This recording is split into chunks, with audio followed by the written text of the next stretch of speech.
പരിപ്പ് വട ഉണ്ടാക്കിയാലോ? അപ്പം പരിപ്പൊക്കെ കുതിർത്ത് വെച്ചതാണ്, ഉപ്പിട്ടത് മിക്സിയിനകത്ത് അടിച്ചെടുക്കണം, നല്ലതുപോലെ അടിച്ചെടുക്കണം, എങ്കിലേ നല്ല ടേസ്റ്റ് ഉണ്ടാകത്തുള്ളൂ. അപ്പം ഇടയ്ക്കിടയ്ക്ക് ഇങ്ങനെ അതിങ്ങനെ മുഴുവനോടെ കിടക്കണം, എന്നാൽ നല്ല സ്മാഷ് ചെയ്തിട്ട് അരയ്ക്കുകയും വേണം. ഇടയ്ക്ക് കടിക്കാൻ വേണ്ടി മാത്രം കുറച്ച് പരിപ്പ് ഇങ്ങനെ കിടക്കണം.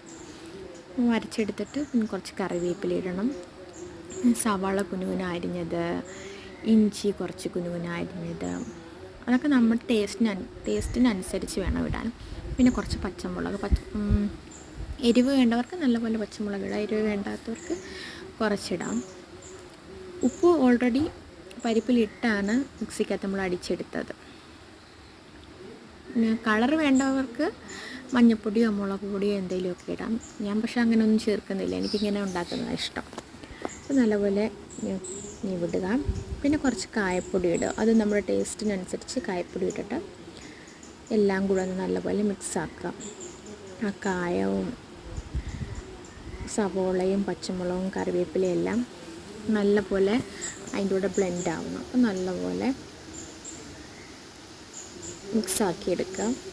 ഇടയ്ക്ക് ഞാൻ ഉപ്പ് നോക്കുന്നുണ്ട് കേട്ടോ, വീട്ടിലുള്ളവർക്ക് കഴിക്കാൻ തന്നെ നല്ല. അപ്പം എല്ലാം കൂടെ മിക്സാക്കിയിട്ടുണ്ട്. ഇനി ആദ്യം ബോളാക്കി പിടിച്ച് വെച്ച് കഴിഞ്ഞാൽ പിന്നെ നമുക്ക് ഉണ്ടാക്കാൻ എളുപ്പമായിരിക്കും. അല്ലേ എണ്ണയൊക്കെ ചൂടായതിന് ശേഷം എടുക്കുകയാണെങ്കിൽ ഓരോന്ന് ഇടുമ്പോൾ താമസിക്കും, ഓരോന്ന് പുറകിന് ഇടുമ്പോൾ. എല്ലാം ബോൾ ചെയ്ത് പിടിച്ച് വെച്ച് കഴിഞ്ഞാൽ എണ്ണ ചൂടായി കഴിയുമ്പോൾ നമുക്ക് പെട്ടെന്നെല്ലാം കൈ വെച്ചിട്ട് പരത്തി നമുക്ക് എണ്ണയ്ക്കകത്തോട്ട് ഇടാൻ പറ്റും. അപ്പോൾ അങ്ങനെ ഓരോന്നും ബോളാക്കി എടുത്ത് ഒരു പ്ലേറ്റിലോട്ട് മാറ്റി വെക്കുക. ഇത്രയേ ഉള്ളൂ കേട്ടോ, ഞാൻ കുറച്ച് മാത്രമേ അരച്ചിട്ടുള്ളൂ, നമ്മുടെ വീട്ടിൽ 3 പേർക്ക് കഴിക്കാൻ വേണ്ടിയിട്ട്. പിന്നെ എണ്ണ ചൂടായതിന് ശേഷം ഓരോന്ന് ബോളും എടുത്ത് കയ്യിൽ വെച്ച് പരത്തി എണ്ണയ്ക്കകത്തിട്ട്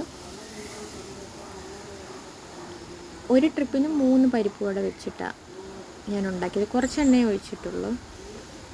എണ്ണ നല്ലപോലെ ഒഴിക്കുന്നതാണ് നല്ലത്, അപ്പം നമുക്ക് അടിയിലൊന്നും പിടിക്കത്തില്ല, നമുക്ക് നല്ലപോലെ വട കിട്ടും. എനിക്ക് വീട്ടിൽ എണ്ണ കുറവായതുകൊണ്ടാണ് ഞാൻ ഇച്ചിരി ഒഴിച്ചത്, അല്ലെ ഇതിനേക്കാൾ കുറച്ചും കൂടെ കൂടുതൽ എണ്ണ ഒഴിച്ച് നിങ്ങളുണ്ടാക്കുമ്പോൾ ഉണ്ടാക്കുക. അപ്പോൾ അങ്ങനെ എണ്ണയ്ക്കകത്ത് നമുക്ക് ഇളക്കിയാണ് ഒരു നല്ലൊരു യെല്ലോ കളറൊക്കെ ആകുമ്പോൾ തിരിച്ചിടണം.